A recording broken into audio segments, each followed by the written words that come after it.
জীবনে এই 8টি ভুল কখনোই করবেন না। নাম্বার 1, ঠকবাজকে দ্বিতীয়বার বিশ্বাস করবেন না। নাম্বার 2, মৃত্যুক লোকেদের থেকে সত্য কখনোই আশা করবেন না। নাম্বার 3, যারা নিজের ইচ্ছায় আপনার জীবন থেকে চলে গেছে তাদেরকে কখনোই ফিরিয়ে আনার চেষ্টা করবেন না। নাম্বার 4, অসৎ লোকের সাথে কখনোই সৎ পরামর্শ করবেন না। নাম্বার 5, যে সমস্ত লোক নিজের ভুল স্বীকার করে না তাদের থেকে সবসময় দূরে থাকুন। নাম্বার 6, অতিরিক্ত অহংকারী এবং স্বার্থবাদী মানুষদের থেকে সময় আশা করবেন না। নাম্বার 7, অমানবিক মানুষদের থেকে জ্ঞান নেবেন না। নাম্বার 8, ব্যস্ত মানুষদের থেকে বন্ধুত্ব আশা করবেন না। যে তোমাকে বোঝে না তার প্রয়োজন ছাড়া তোমাকে খোঁজেও না, চিরন্তন সত্য কথা।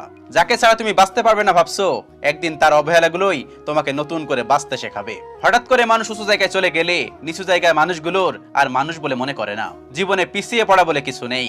মনে রাখবেন, টিকিটের লাইনে দাঁড়ানো শেষ ব্যক্তিটাও একটা সময় লাইনের প্রথমে চলে যায়। কষ্ট এমন একটা জিনিস যা শুধুমাত্র নিজেকেই বহন করতে হয়। এর ভাগিদার কেউ কখনোই হতে চায় না।